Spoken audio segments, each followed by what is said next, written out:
शिवाय गुरवे नमः। शिवाय गुरवे नमः। शिवाय गुरवे नमः। शिवाय गुरवे नमः। शिवाय गुरवे नमः। शिवाय गुरवे नमः।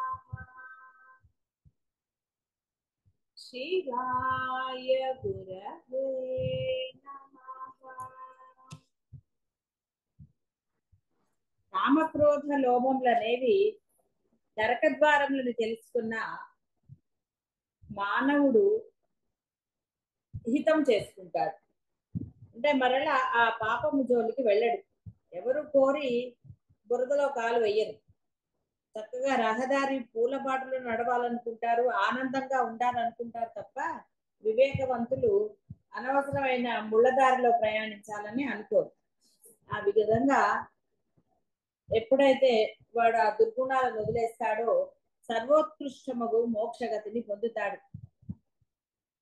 కామక్రోధ లోభములను ఈ మూడు దుష్టగుణములు ఉన్నంత వరకు ఎవడు వృద్ధిలోకి రాలేడు, హితమును పొందలేడు, తనకు మేలు చేసుకొనలేడు. అందుచేత మొట్టమొదట వానిని తొలగించాలి. కాబట్టి ఇక్కడ తొలగించాలంటే ఇప్పుడు తీరిగ్గా కూర్చుని మీరు వాటిని చేయలేరు. ఎందుకంటే ఎప్పుడైతే మీరు వదలాలని నిశ్చయించుకుంటారో మీకు సమర్థింపు వస్తుంది. ఇది కామం కాదు అంటారు, ఇది లోభం ఏం కాదు, ఇది నా అవసరం అంటారు. ఇలా రకరకాల. అందువలన ఏది కామము ఏది క్రోధము లోభము అనేది తేల్చుకోవటం అంత తేలికైన విషయం కాదు. అంటే పరమాత్మ చెప్పాను కదా, కింద నుంచి బోధ మొదలు పెడతారు, అందరికీ అర్థమయ్యేది. కాబట్టి ఆ విధంగా తొలగించుకోవాలన్నారు. అంటే ప్రయత్నపూర్వకంగా ఒక్కొక్కసారి మనకి ఆ కోపం వచ్చినప్పుడు, ఆ కోరిక అంటే అక్కర్లేని కోరిక కలిగినప్పుడు కొంత వివేకం కలుగుతుంది. ఆ కలిగినప్పుడు ఆలోచనతోటి దాని నుంచి బయటికి రావాలి, ఆ ప్రయత్నం అయితే చెయ్యాలి.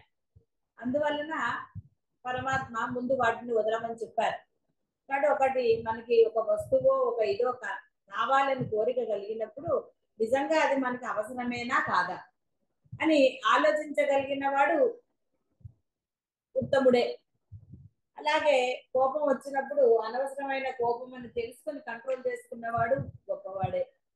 అంటే ఆ కాస్త వివేకం వాడికి కనుక పనిచేస్తే ఈ వీటిని వాడేటప్పుడు కామ క్రోధ లోభములను వాడి లోభత్వం ఎక్కడ చేస్తున్నాను కాస్త వాడు బుర్ర పెడితే సరిపోతుంది. అయితే ఇది అందరి వల్ల అవ్వచ్చు అవ్వకపోవచ్చు. కాబట్టి ఇక్కడ మీరు ఎన్నుకున్న లక్ష్యము మోక్షం, జీవ బ్రహ్మైక్యము. కాబట్టి మీకు ఇది కంపల్సరీగా అంటే ఈ దుష్టగుణాలు మీలో ఉండరాదు లేస మాత్రంగా కూడా. కాబట్టి ఇవి ప్రయత్నం చేస్తూ దైనందిన జీవితంలో ఎప్పుడైనా పొరపాటు జరిగినప్పుడు అవతలి వారితో క్షమాపణ కోరుతూ ఇది ప్రయత్నం పూర్వకంగా చేయవలసింది. అలాగే సర్వకాల సర్వ అవస్థల యందు ఆ పరమాత్మ యందే ఉండటం నేర్చుకోవాలి. ఎట్టి పరిస్థితుల్లోనూ ఈ బాహ్య ప్రపంచంలో మమేకం అవరాదు. కాబట్టి ఎప్పుడైతే నీవు ఆ బాహ్య ప్రపంచంలోకి వెళ్తావో ఇక మళ్ళీ గోల మొదలవుతుంది. కాబట్టి ప్రయత్నపూర్వకంగా ఆ యొక్క పరమాత్మ సన్నిధిలోనే ఉండాలి తప్ప పక్క వాళ్ళు వెనక వాళ్ళు వీళ్ళు వాళ్ళు అన్నారు అదన్నారు ఇదన్నారు అనుకుంటూ బాహ్య ప్రపంచంలోకి వెళ్ళరాదు. అందుకే దీక్షలు అనేవి చెప్పబడ్డాయి. సరే దీక్షలు అందరూ వదిలేశారో మరి పెట్టుకున్నారో నాకైతే తెలియదు. పట్టుదల లేనివాడు దీన్ని సాధించలేడు. ఎందుకంటే మీరున్నది బాహ్య ప్రపంచంలోని గృహస్థాశ్రమంలో పలు రకాల మోహములు ఉంటాయి, మొహమాటాలు ఉంటాయి, రకరకాలుగా ఉంటాయి. వాటన్నిటిని దాటాలి అంటే మీరు చాలా దృఢంగా ఉండాలి. ఎట్టి పరిస్థితుల్లో కూడా నేను ఆ బాహ్య ప్రపంచంలోకి రాను అన్న నిశ్చయం మీలో కలిగి ఉండాలి. అంతే తప్ప మొహమాటానికో లేకపోతే ఇంకోటి ఏదో సమర్థింపులకు వెళ్ళిపోతారు. కామం అంటే అదే. సమర్థింపుల్లోకి వెళ్ళిపోతారు. అది కాదు అనుకుంటారు, దానికి ఏవో జోడించుకుంటారు. కాబట్టి ఎప్పుడైతే మీరు అలా చేస్తారో ఇక దీక్ష అనేది బదులు సరే సర్వకాల సర్వావస్థల ఎందుకు, ఎందుకంటే దీక్ష అన్న మాట వాడి వాడి నాకే ఇంకా దాని మీద విసుగొచ్చింది ఆ మాట వాడడానికి. కాబట్టి పట్టుదల మీలోనే ఉండాలి. ఆ మొండి పట్టుదల అంటారా ఇంకోటి అంటారా, ఏదైనా సరే మీలో లేకపోతే చాలా కష్టం. అలా రకరకాలు.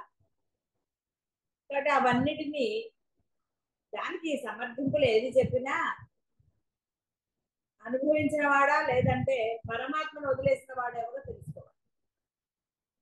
ఎవడిని వాడే ఉద్ధరించుకోవాలి అన్నాడు కాబట్టి సమర్థింపులుగా చెప్పినంత వల్ల ఉపయోగం ఏమీ లేదు. స్పష్టంగా తెలిసేది ఏమిటంటే మోక్షాన్ని పొందలేదు. అంటే మోక్షం ఎప్పుడో శరీరం చాలించిన తర్వాత పొందేదిగా. ఎప్పుడైతే నీకు తెలియబడిందో మోక్షం అంటే ఏమిటో అప్పుడు పొందవలసినది మోక్షం. అప్పుడు మాత్రమే నువ్వు ఆచరణ అప్పటికప్పుడే పెట్టవలసింది. అప్పటి నుంచి నువ్వు మోక్షంలోనే ఉంటావు. అంతే తప్ప శరీరం నశిస్తే పొందేది మోక్షం. శరీరం ఉన్నప్పుడే ఆ బ్రహ్మానుభూతిని సర్వకాల సర్వావస్థలందు అనుభవించడమే మోక్షం. కాబట్టి ఆ మోక్షానికి ఏది అడ్డంకిగా ఉందో అది మీరు నిర్ణయించుకోలేనప్పుడు ఎలాగ? ఇంత బోధ జరుగుతూ ఇలా ఉండాలి అలా ఉండకూడదని తెలిసిన తరువాత కూడా మరలా మొహమాటాలనండి ఇంకోటనండి ఏదైనా సరే మరి సమయాన్ని సాధనకు కాకుండా బాహ్య ప్రపంచంలో వాడితే ఇంకా మీలో పట్టుదల ఉన్నట్ట ఎలా భావించబడుతుంది ఆలోచించుకో.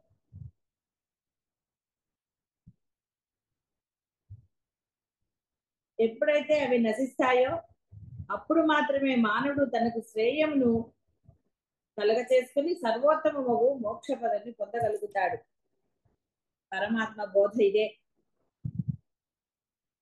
సూర్యచంద్రులు రాహువు నుండి విడువబడినట్లు, గజేంద్రుడు ముసలిబారి నుండి విడుదల పొందినట్లు, బంధితుడు కారాగృహం నుండి విముక్తుడైనట్టు జీవుడి దుష్టత్రయం యొక్క బంధము నుండి విడుదలను పొందాలి. ముక్త అని చెప్పకుండా విముక్త అన్నారు. మరి ఎప్పటికి విముక్తులు అవుతాయి? ఏదో ఒక బంధం, అది ఏ బంధం అయితే ఏమిటి, ఆ బంధాలకు ప్రాముఖ్యత ఇస్తూనే ఉన్నారు. ఎంత చెప్పినా బంధాలకి ప్రాముఖ్యతే. కాబట్టి ఆ బంధాలకు మీరు ప్రాముఖ్యత ఇచ్చిన నాళ్ళు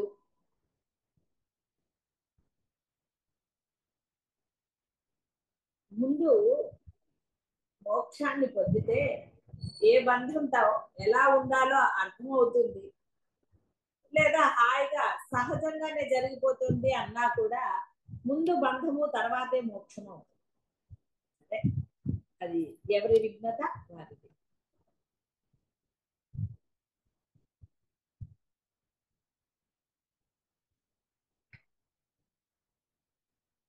అవి ఉన్నంత వరకు దుఃఖములనే అనుభవించవలసి వస్తుంది. ఆత్మోద్ధారణ జరగదు. వాసనాక్షయము కానంత వరకు ఆత్మజ్ఞానము పూర్ణముగా ఉదయించదు. ఇప్పటి వరకు చెప్పింది ఆత్మజ్ఞానం అంటే మోక్షం ఎలా కలుగుతుంది? ఏదో ఒక లంపటం అనండి, మోహం అనండి, ఏదో ఒక దాంట్లో అవన్నీ ఈ మూడు ఇందులోనే ఉంటాయి. మీరు ఏది చేసినా బాహ్యంలో కామము, క్రోధము, లోభము వీటిల్లోనే ఉంటుంది. ఇవి ఉన్నప్పుడే సమర్థింపులు చెప్పుకుంటారు, సమయాన్ని వృధా చేస్తారు. సాధనకి ఉపయోగపడాల్సిన సమయాన్ని బాహ్య ప్రపంచంలో చేస్తారు అంతే.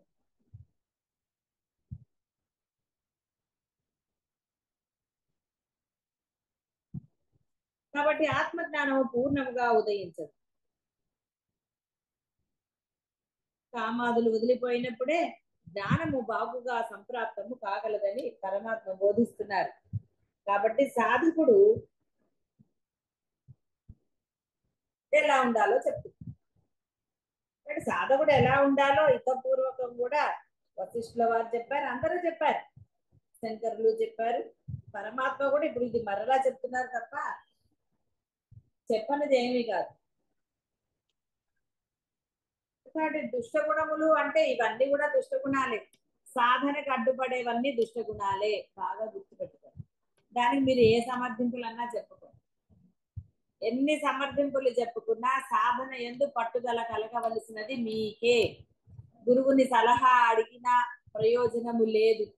ఎందుకంటే మీరు నిర్ణయించుకున్నాకే అడుగుతారు కాబట్టి గురువు మీ ఇష్టం వచ్చినట్టు చేయండి అంటారు. అయ్యో ఎందుకు లేండి కాదంటే మీరు కానివ్వండి అంటారు. నువ్వు నిర్ణయించుకోకపోతే అంటే నీ మనసులో వేరే సంకల్పం లేకపోతే గురువుని సలహా అడుగుతారా? సాధన చేసేది నువ్వా గురువా? అంటే సాధకుడు తన సాధనకి ఏది అడ్డమో దానిని ఎదిరించే ధైర్యం లేకపోతే సాధన ఎలా చేస్తాడు? ముందు సాధనలో పరిపూర్ణతని సాధించిన తరువాతే బాహ్యము అని అనలేని సాధకుడు అవుతాడా? అసలు లేదు. అందుకని ఏదో సమర్థింపులు చెప్పుకుంటారు, ఏవో కారణాలు చెప్తారు. అందుకని ఒకసారి గురువుకి చెప్తారు, గురువు సలహా అడుగుతారు.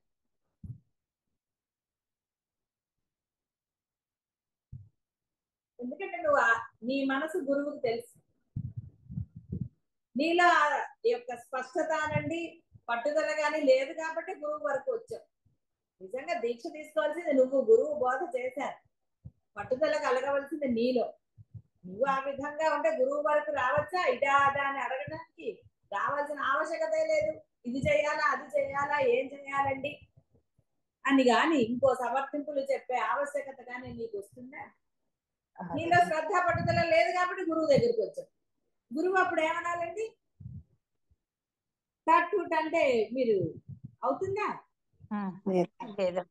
అలా అనరు కాబట్టి గురువు దగ్గరకు వస్తారు. గురువు కనుక తిడతారో లేకపోతే ఏదన్నా అంటారంటే గురువుని అసలు అడుగుతారా? చేశాక చెబుతారు.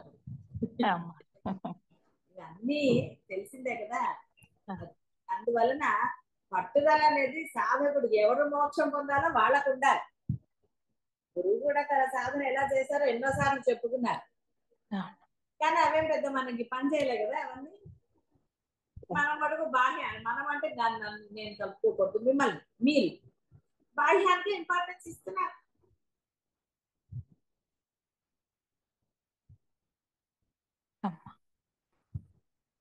మోక్షము అన్ని పదవుల కంటే గతుల కంటే కూడా సర్వోత్కృష్టమైనదని పరమాత్మ చెప్పారు.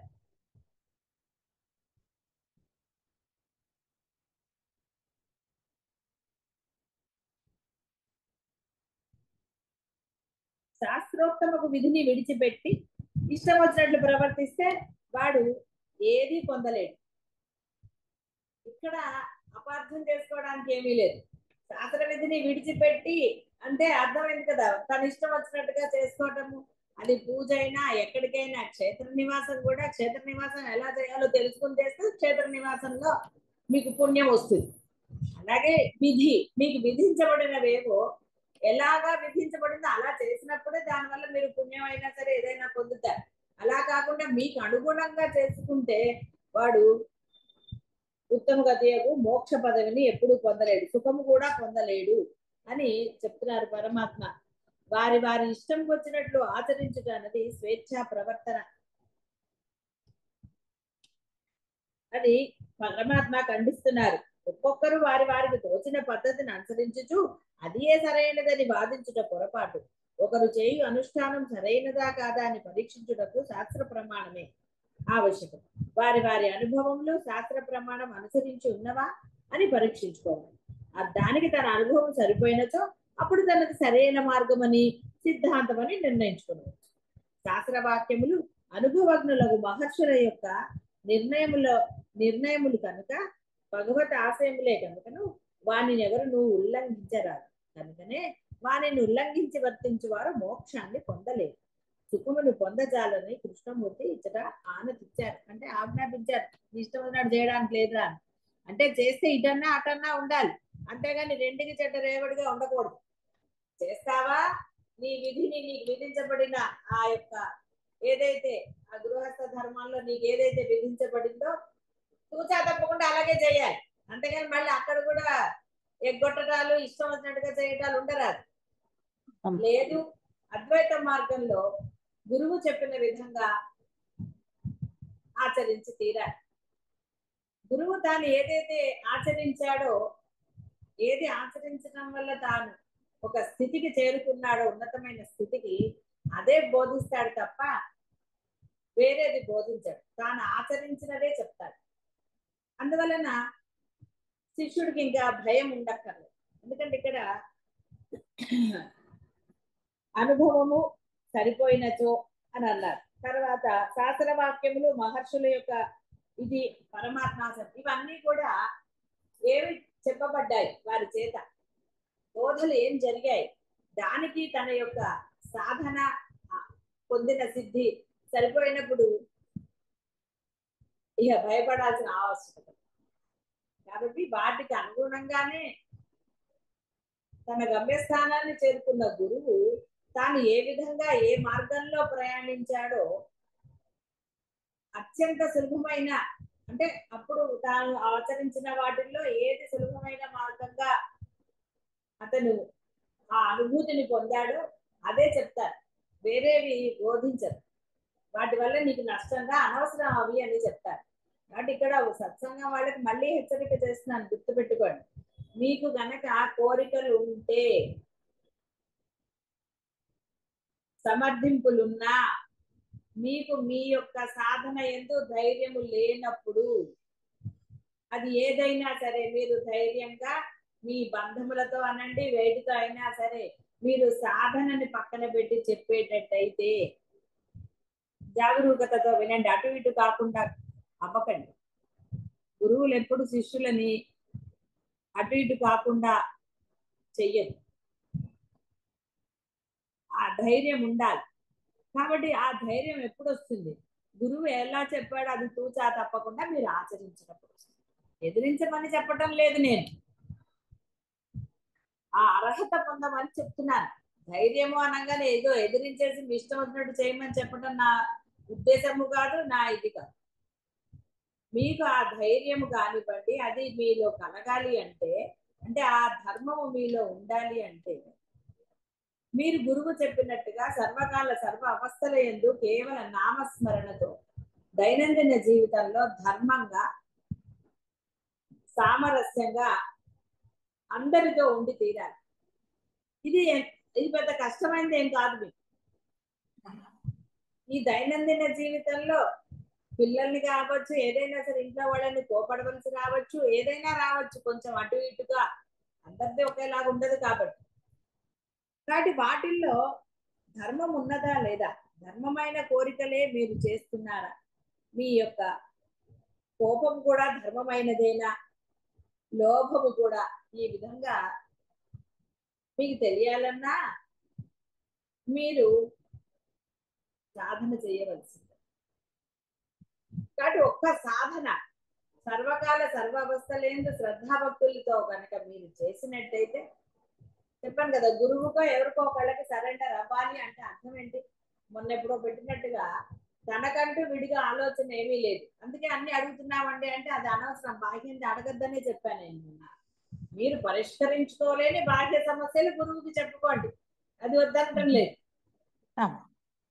అసలు గురువు మీకు శరణాగతి పొందితే గురువుకి చెప్పకుండానే అవన్నీ కూడా జరుగుతాయి.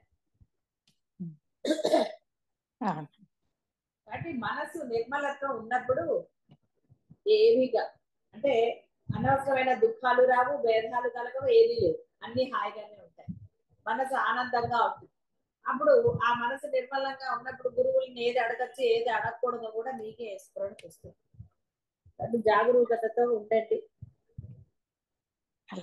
ఉల్లంఘించి వర్తించి వారు మోక్షాన్ని పొందలేరు, సుఖమును పొందజాలని కృష్ణమూర్తి ఆనందించారంటే ఆజ్ఞాపిస్తున్నారని అర్థం.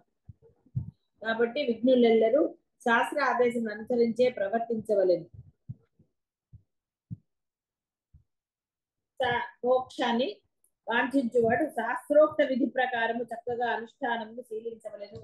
అంటే ఎలాగ చెప్పారో అలాగే, శాస్త్రం అంటే ఆ వేదంలో చెప్పబడిందే, ఇవన్నీ వేదం నుంచి తీసుకునే చెప్పారు. ఇప్పుడు ఇదంతా కూడా శాస్త్రమే, మనం బోధించుకునేదంతా కూడా జ్ఞాన శాస్త్రము, అది ఇంకోటి. ఇక్కడ జ్ఞాన విజ్ఞానం ఎన్ని చెప్పలేదు పరమాత్మ, అదే విధంగా. కాబట్టి జాగరూకతతో ఉండండి. మీరు ఇష్టం వచ్చినట్టుగా మీకు అనుగుణంగా మీ సమర్థింపులతోటి కనుక మీరు సాధన చేస్తే దానివల్ల ప్రయోజనం పొందలేరు. కాబట్టి శ్రద్ధాభక్తులతో సాధన ఎందే తత్పరత కలిగి ఉండండి. మనసులో భావనలు రానివ్వకండి. సమర్థింపులు మీరు ఏ విషయంలో చిన్నదైనా సరే సమర్థింపు మీరు చేసుకుంటే మీకు మోక్షం లభించడం కష్టం. ఎందుకంటే ఇవాళ చిన్న సమర్థింపు ఒకదానికి ఉన్నది రేపు రెంట్ అవుతుంది, తర్వాత అలా పెరుగుతూ ఉంటుంది. అది జాగ్రత్త. కాబట్టి చేయదగినది చేయరానిది నిర్ణయించినప్పుడు నీకు శాస్త్రము అంటే వేదమే ప్రమాణం. దానిని అనుసరించి నీ ప్రపంచంను కర్మము చెయ్యి. అంటే బాహ్యంలో అయినా సరే, అంటే బాహ్యంలో ధర్మం చేస్తే ఇక వేరేదేమీ లేదు. అది ధర్మమా కాదా అన్నది నీకు తెలియబడాలి. కాబట్టి ఆ తెలియబడాలన్నా ఒకటే మార్గం. అయితే మామూలుగా ఇది తెలియని వాడికి జ్ఞాన మార్గము అద్వైత మార్గం తెలియని వాడికి ఎలా తెలుస్తుంది? కాబట్టి వాడు ఎవరినో పెద్దవాళ్ళని అడగాలి, ధర్మం ఏమిటో తెలుసుకోవాలి. కాబట్టి ఇంకొకటి అట్లా అడగడానికి ఛాన్స్ లేకపోయినా నా దాని వల్ల ఒకరిని బాధిస్తున్నానా నేను మాట చేత. అంటే ఒకవేళ నీ మాట చేత వల్ల అవతల వాడు పడతారు అంటే అది ధర్మం కాదు. అయితే ఇక్కడ మళ్ళీ ధర్మ సూక్ష్మాలు చాలా ఉన్నాయి. ఒకవేళ అవతల వాడు తప్పు చేస్తున్నాడు అనుకోండి, అప్పుడు శిక్షించవలసిన ఒక ధర్మం మీ దగ్గర ఉందనుకోండి, అప్పుడు మీరు శిక్షించవలసిందే. కాబట్టి ఇలా చాలా ఉంటాయి. ఇవన్నీ మీరు అనుభవించండి. మీకు తెలియంది అంటూ ఏం కాదు. బాహ్య ప్రపంచం పిల్లల పట్ల కానివ్వండి, ఏ బంధం పట్ల అయినా సరే రకరకాలుగా ఉంటుంది, ఎప్పుడు ఒకలాగా ఉండదు. కానీ మీరు ధర్మం వైపు ఉన్నారా లేదా ఆలోచించుకోండి. నిష్కర్షగా నిష్పక్షపాతంగా సమర్థించుకోకుండా మీరు నిజంగా ధర్మం వైపు ఉన్నారా లేదా, బంధం ఎటువైపు ఉందో మీకు అనవసరం. మీరు ధర్మంగా ఉన్నారా లేదా ఇది కనుక మీరు సుస్పష్టంగా కనుక నిర్ణయించుకోగలిగినప్పుడు మోక్షం అదే సిద్ధిస్తుంది. ఎందుకంటే మోక్షం ఎక్కడో లేదు, మీలోనే ఉంది. మీరే మోక్ష స్థితి.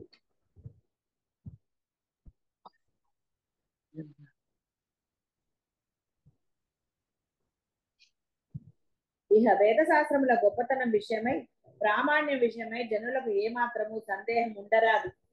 అకుంఠిత విశ్వాసంతో వాని ఎందు బోధించిన రీతి అనుష్ఠించిన చాలు మనుజుడు తరిస్తారు. అంటే వేదశాస్త్రాలు ఇవన్నీ ఏదండి అది ఇద్దండి అనుకోక్కర్లేదు. అయితే ఇవన్నీ బోధించినవి ఏవి అంటే మీరు సామాన్య జనులకు తీసుకుని రాదు.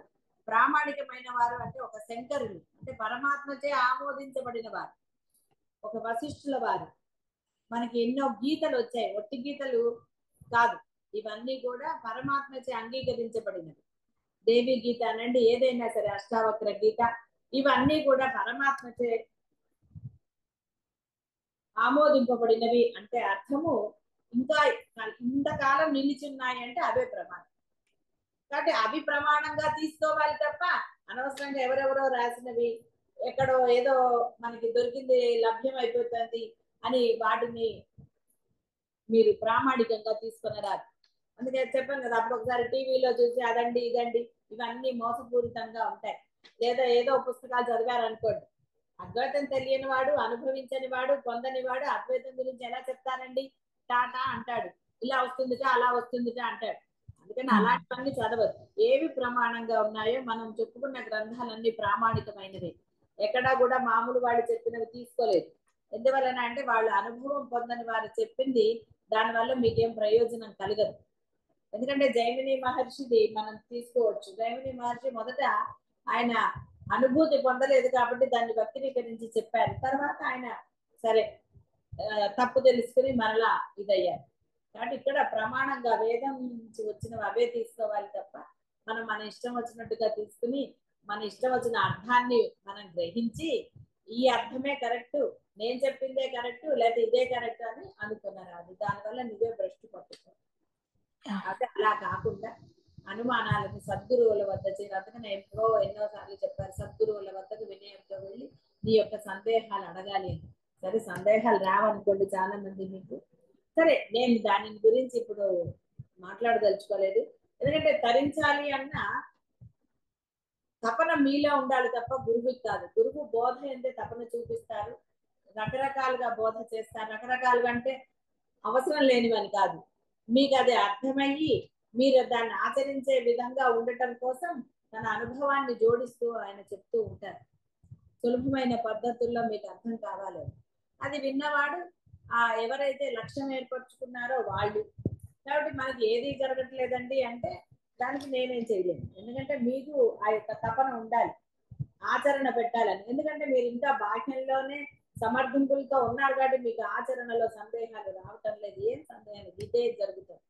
ఇంకా మీకు బంధాల పట్ల కానివ్వండి, ఇంకోటి పట్ల కానివ్వండి, దేని పట్ల అయినా సరే ఇంకా మీకు వ్యామోహమో లేకపోతే ఇంకోటి ఏదో ఉండటం వల్ల ఆచరణలో సందేహాలు రావటం లేదు. ఏమిటి చేస్తున్నారు అనేది ఎన్ని రోజులతో మీకు అవగతం అవుతుంది తప్ప ఏదీ లేదు. శ్రద్ధాభక్తులతో అంటే ఆ శ్రద్ధ ఏమిటో తెలియదు, ఎలా చెయ్యాలో తెలియదు. కాబట్టి ఏదో అడుగుతారు, అప్పుడప్పుడు కొంతమంది అడుగుతూ ఉంటారు. కానీ అందరికీ ఒకే విధంగా ఉంటుందా అనుష్ఠానం? ఉండదు. కాబట్టి ఎవరు ఎలా చెయ్యాలి ఏంటి అనేది వాడి యొక్క దైనందిన జీవితాన్ని పట్టి ఉంటుంది తప్ప పక్కవాడు చేశాడు కనుక వాడెవడో అడిగాడు కదా సందేహం, ఆహా నాకు అర్థమైపోయిందిలే అనుకుంటేనే మోక్షం పొందడం లేట్ అవుతుంది. మోక్షం వెంటనే పొందాలి. శరీరం ఉన్నప్పుడు పొందవలసినది మోక్షం. శరీరం నశించిన తర్వాత మీరు మళ్ళీ పొందేది జన్మే, మళ్ళీ ఇంకో శరీరాన్ని పొందుతారు. కాబట్టి శరీరం నశించకుండా ఉండేటప్పుడు పొందవలసినది మోక్షం. కాబట్టి ఆ శరీరం ఉన్నది ఇప్పుడు. ఇంకా ఈ మాట వింటోంది, అంతో కొంత ఓపికలు ఉన్నాయి. ఎంత ఓపికలు ఉన్నా బాహ్యానికి ఖర్చు చేస్తున్నారు తప్ప సాధనకి ఖర్చు చేయటం లేదు. సాధన ఎందు ఆ తత్పరత కలగటం లేదు. ఎందుకు అనవలసి వస్తుంది అంటే మీరు మోక్షాన్ని పొందలేదు. మోక్షం పొందితే మిమ్మల్ని అనే హక్కు ఎక్కడ ఉంటుంది ఎవరికైనా సరే. కాబట్టి దాని ఎందు తత్పరత కలిగి ఉండాలి. సమర్థింపుల జోలికి వెళ్లకుండా ఉండాలి. బాహ్య ప్రపంచానికి ఎప్పుడైతే మీరు దూరంగా ఉంటారో అప్పుడు మాత్రమే మీరు మోక్షాన్ని పొందుతారు. కానీ మీరు ఎందుకంటే మీరు ఆ స్థితిని పొందనప్పుడు రెండు మీరు చెయ్యలేరు. బాహ్యము ప్లస్ బ్రహ్మము చేయగలుగుతాం అనుకుంటే మీ అపోహ మాత్రమే. కేవల బ్రహ్మంలో ఉన్నప్పుడు మాత్రమే మీరు ఆ స్థితిని పొందగలుగుతారు. కాబట్టి మీరు బాహ్యంలో భ్రమించినన్ని రోజులు, చరించినన్ని రోజులు మీకు మోక్షము దొరకదు కాదు.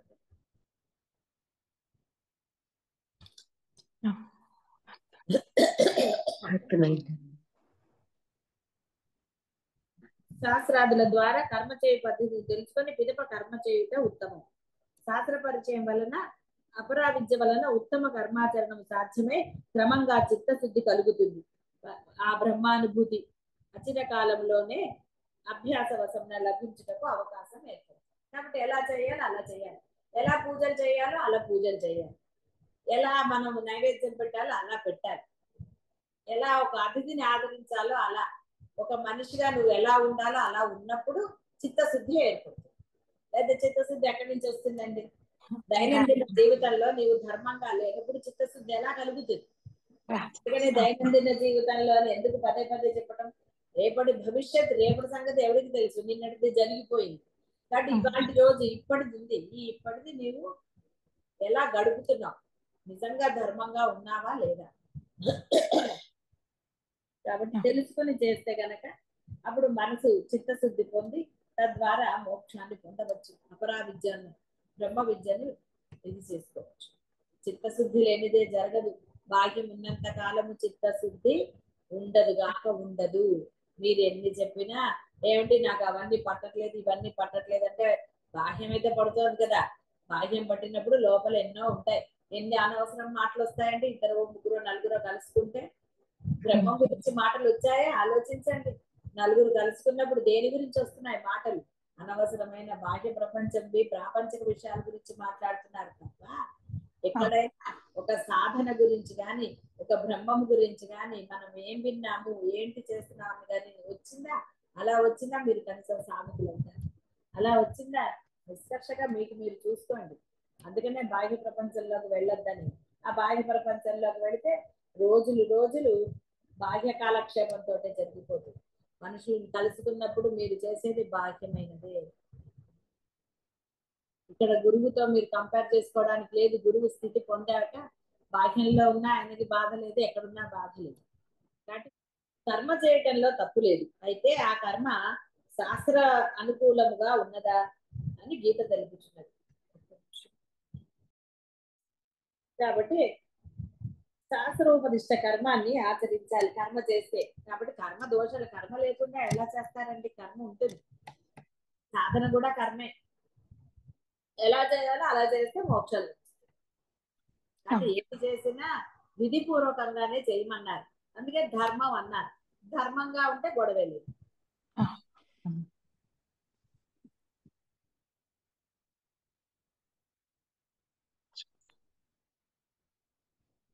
ప్రాణుల యొక్క స్వభావముచే, పూర్వజన్మ సంస్కారముచే కలిగిన ఆ శ్రద్ధ సాత్వికము, రాజసమని తామసమని 3 విధాలుగా ఉన్నాయని పరమాత్మ చెప్తున్నారు. అంటే మీ యొక్క పూర్వజన్మను అనుసరించి మీ యొక్క ప్రవర్తన ఉంటుంది. సరే, ఇది అందరికీ తెలిసినదే. వాడు పూర్వజన్మలో ఇది అదని ఏదేదో అంటూ ఉంటారు కదా. వాడికి అది పుట్టుకతో వచ్చిన బుద్ధులేంటి అంటారు, ఏదో పోలీసులో ఉన్నాయిలేండి అంటారు. ఇలా రకరకాలుగా ఏదో చెప్తూ ఉంటారు. ఇవన్నీ ఉన్నాయి అని చెప్తున్నారు. స్వభావముగానే జన్మాంతర సంస్కార ప్రాబల్యం వలన ఇహ జన్మ అంటే ఈ జన్మలో ప్రయత్నాతి అతిశయమున సహజముగా అవి ఇదవుతాయి. అంటే మీరు ప్రయత్నపూర్వకంగా మీ బుద్ధులు మార్చుకోవచ్చు. అది చెడ్డగా ఉండడానికైనా సరే, మంచిగా ఉండడానికైనా సరే ప్రయత్నపూర్వకంగా మీలో అది జరగాలి. అది జరిగితే ఏ గొడవ లేదు. శ్రద్ధయే అంటే సంస్కారమే మనుజుని స్వరూపం. చూసారా? అందుకనే ఎప్పుడు చెప్పాయి, వాళ్ళ సంస్కారాన్ని బట్టి వాడు ప్రవర్తిస్తారండి. మీ సంస్కారం ఏమైంది? కాబట్టి ఇక్కడ సమర్థింపులు లేకుండా సాధన ఏందే గనక మనసు లగ్నం చేస్తే సమస్త జీవులకు వారి వారి పూర్వజన్మ సంస్కారముతో కూడిన అంతఃకరణను అనుసరించి శ్రద్ధ గుణము సంస్కారము కలుగుచున్నది. ఈ జీవుడు శ్రద్ధయే స్వరూపం కలవాడై ఉన్నాడు. ఎవడు ఎట్టి శ్రద్ధ కలిగి ఉండునో అతడు అట్టి శ్రద్ధయే అగుచున్నాడు. అట్టి శ్రద్ధనే గ్రహించును, తద్రూపుడే అవుతాడు. మనస్సే మనుజుడు. ఇలా సందేహమే లేదు. మీ మనసులో ఏ భావం ఉందో మీరు అలాగే ప్రవర్తిస్తారు. మనుజుడు మనస్సే కావున మనసు శుద్ధముగా ఉన్నచో మనుజుడు కూడా శుద్ధ రూపుడే. ఇచ్చట సత్వానురూపాను పదములోని సత్వమనగా అంతఃకరణం. ప్రతి వారికి వాని వాని జన్మాంతర సంస్కారములతో కూడిన అంతఃకరణం ఎట్లుండునో అట్టి శ్రద్ధ, అట్టి సంస్కారము, అట్టి గుణము వానికి కలుగుతుంది.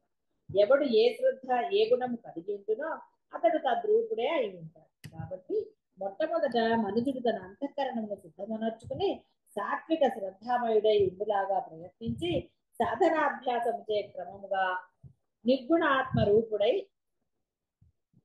భాసిల్లడానికి ప్రయత్నం చెయ్యాలి. సరే, ఇదంతా కూడా ఎన్నిసార్లు వచ్చింది ఈ బోధ. ఇవాళ ఈ మాటలన్నీ పాత మాటలు, ఇందులో ఎక్కడా కొత్తదేమీ లేదు. కాబట్టి ఏ సంస్కారాలు ఉన్నాయండి? పక్కవాడి వల్ల నా సంస్కారం మారింది, ఇంకోటి వల్ల నా సంస్కారం మారింది, ఇవన్నీ అనవసరమైన మాటలు. ఎందుకంటే సాధకుడు అన్నారు, మీరు సాధన చేస్తున్నా అన్నారు, లక్ష్యం ఉందన్నారు. లక్ష్యం ఉన్న వాడికి వేరేదంటే ఎలాగా? అరుణాచలం పోవాలి అని లక్ష్యం నిర్ణయించుకున్న తర్వాత ఎవరో వచ్చి పక్కకు రండి అంటే అటు వెళ్ళిపోయారు అనుకోండి, అరుణాచలం వెళ్ళగలరా? ఎప్పటికి వెళ్తారో సరే, తర్వాత సంగతి. కాబట్టి నీ దారిలో నువ్వు ప్రయాణిస్తూ ఎవరో ఇలా రండి, అలా చేద్దాం, ఇలా చేద్దాం అంటే నువ్వు అలా వెళ్ళిపోతే ఇంకేమిటి జరుగుతుంది? అక్కడ ఏమి జరగదు. కాబట్టి ఎవరికి ఏ గుణం ఉంటే అదే అవుతుంది. ఎవరి యొక్క చిత్తం ఎట్టి తామసిక చిత్తము ఎట్టి శ్రద్ధ గుణము కలిగి ఉండునో అతడు అనుగుణ్యమగు ప్రవృత్తియే అతడు కలిగి ఉంటాడు. కాబట్టి రాజసిక తామసిక శ్రద్ధలను పారద్రోలి సాత్విక శ్రద్ధను అవలంబించి క్రమముగా దానిని అధిరోహించి అంటే దాన్ని కూడా దాటి విశుద్ధ సత్వస్థితిని అంటే ఆత్మస్థితికి చేరుకోవాలి. అదే అతని యథార్థ స్వరూపము, స్థానము. కాబట్టి ఇవన్నీ రాజసిక తామసికాలు ఇవన్నీ కూడా అవే. వాళ్ళ మాట సమర్థింపు అంటే కూడా రాజసికమేనండి, అందులో ఏం పెద్ద ఇదేమీ లేదు, పడక్కర్లే. ఎందుకంటే రాజసికం ఉంది, వాడికి ఒప్పుకున్నారు అంటే రాజసికమే అది. ఎవరు ఒప్పుకోమన్నారండి? రాజసిక తామసికల గురించి చాలా సార్లు చెప్పబడింది. అంటే ఇక్కడ ఆ రాజసిక తామసికాలు కూడా ఉండకూడదు, సాత్వికం కూడా ఉండద్దు అన్నారు. మొహమాటాలు సాత్వికం. వాళ్ళు రమ్మన్నారు కదా అని వెళ్ళిపోవటం ఎందుకండి? సాధన చేసేవాడు వెళ్ళొచ్చా మరి? రకాలు. ఇక్కడ ఈ మొహమాటాలు అనండి, మోహం అనండి, ఏదైనా సరే అవన్నీ కూడా సాత్వికమే. ఆ సాత్వికం కూడా పనికిరాదంటున్నాడు ఆయన. ఎందుకంటే ఆ సాత్వికం నుంచి బయటికి రావాలి. అంతేగాని మీలోని ఆ యొక్క అంటే సాధన బలాన్ని పెంచుకోవటం, సాధన బలం పెరగడానికి మీకు తదనుగుణంగా మీ యొక్క అన్ని కర్మలు పోగొట్టుకోవడానికి గురువు మీతో సాత్వికంగా వ్యవహరిస్తున్నారు. అంతే తప్ప మీ బాహ్యమైన వాటి గురించి గురువుకి ఎందుకండి? కాబట్టి బాహ్యమైన దానికి ఇది చేస్తున్నారు కాబట్టి గురువు అనుగ్రహం ఎలా లభిస్తుంది? ఎందుకంటే సద్గురువులకి బాహ్యమైన వాడితో పని లేదు కాబట్టి వాడికి అనుగ్రహం అక్కర్లా. ఆయన మామూలుగా కర్మ తీసేస్తాడు చాలు. ఆయన చేతుల్లో ఉన్న పని ఆయన చేస్తాడు. దానికి ప్రత్యేకంగా అనుగ్రహాన్ని ఇవ్వవలసిన ఆవశ్యకత ఏం లేదు ఆయన. అనుగ్రహం అనేది కేవలం మోక్ష స్థితి కోసమే అనుగ్రహిస్తారు.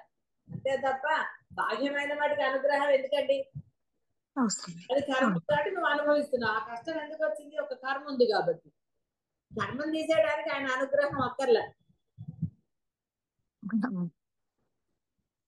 రవీయాంశం దూరం స్నపటు మావపి శివే. అమ్మ నీ కడగంటి చూపు లభించింది చాలన్నాడు ఆయన. ఆ చూపు చాలు. అక్కడ పరమాత్మ యొక్క చూపు పడితే మీ కర్మ నశిస్తుంది. అంతే తప్ప అక్కడ విడిగా అనుగ్రహం ఏం అక్కర్లేదు బాహ్యమైన విషయాలు. కాబట్టి అనుగ్రహం అనేది కేవలం మీకు సాధనకే కావాలి. ఎవరైతే వారికి అంటే నిస్వార్థంగా అనండి చిత్తశుద్ధితో సాధన చేస్తారో వారికి లభిస్తుంది. చిత్తశుద్ధి లేకుండా మీరు సాధనలు చేస్తే బాహ్యంతో పాటే సాధన చేస్తామంటే కుదరదు. మీకు అనుభవమే ఎంత అనుభవం అయినా మరి దాని నుంచి బయటికి రాలేకపోతున్నారు అంటే అది మీ దోషమే తప్ప వేరే దోషం ఏమీ లేదు. అంటే ఎంత చెప్పినా కూడా నేను బురదలోనే నడుస్తానండి, పక్కన నడవండి ఏంటంటే ఏం చేస్తారండి గురువు?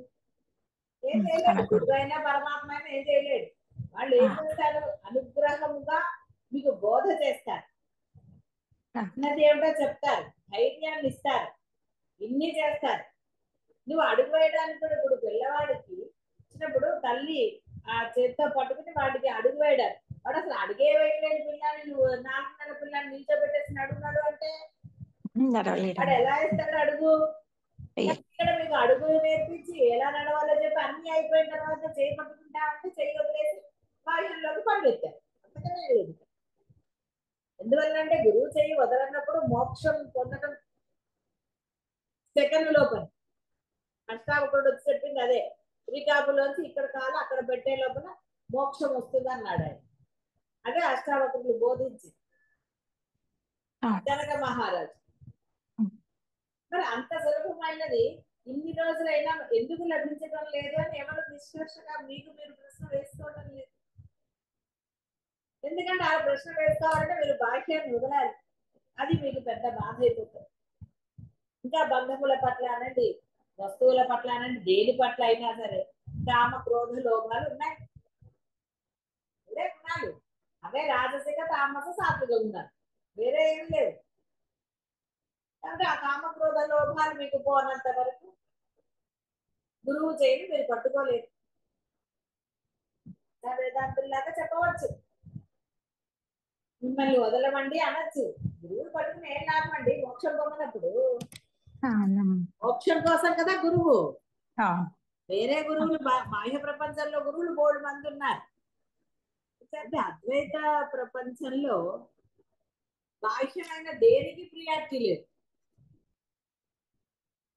అది ఎంత గొప్ప విలువది ప్రపంచంలో కల్లా అత్యంత విలువైనదని మీరు తెచ్చిచ్చినా గురువు దాన్ని తృణప్రాయంగానే చూస్తాడు తప్ప ఆహా నా కోసం ఎంత విలువైంది తెచ్చిందా అనడు. ఎందుకంటే అన్ని నశించేది. మీరు ఎంత విలువైంది తెస్తే మటుకు అదేమీ ఉండదు. గురువు యొక్క అనుగ్రహాన్ని మోక్ష సాధనకి వినియోగించుకోండి తప్ప బాహ్య ప్రపంచానికి వినియోగించుకోకండి. మీరు అనుకోవచ్చు గురువు అనుగ్రహం ఉంది కాబట్టి అది ఇదని. మీరు అనుకోవటంలో దోషం లేదా అంటే మీరు బాహ్యంలో ఉన్నారు కాబట్టి అలాగే భావిస్తారు. మీ భావనను గురువు ఎందుకు వద్దంటాడంటే సరే భావించుకొని అంటాం. కానీ గురువు యొక్క లక్ష్యం ఒకటే ఉంటుంది. అందరూ జాగరూకతతో ఉండండి. సమయాన్ని వృధా చేసుకోకండి. అనవసరమైన మొహమాటాలక, కాలక్షేపాలక, ఇంకోట దానికి సమయాన్ని వృధా చేసుకుని అనవసరమైన కాలక్షేపం, కబుర్లు, మళ్ళీ కబుర్లకేం తక్కువ ఉన్నాయా? లేదు. ఇంకా సాధన ఏం జరిగిందండి? ఏమీ జరగలేదు. అది సాధన మీరు చెయ్యని రోజు మీరు ఎంతో బాధపడాలి. యాక్చువల్గా అయ్యో ఇవాళ నేను చెయ్యలేకపోయానని, ఇంత సమయాన్ని వృధా చేశాను బాహ్య ప్రపంచంలో తిరుగాడుతూ, నా జన్మలో ఇన్ని రోజులు మళ్ళీ వృధా, ఇప్పటికే ఎన్నో సంవత్సరాలు వృధా చేశాను, ఇంకా నేను వృధా చేస్తున్నానే అని మీలో బాధ కలగనంత వరకు బాహ్య ప్రపంచంతో బంధం ఉంటుంది.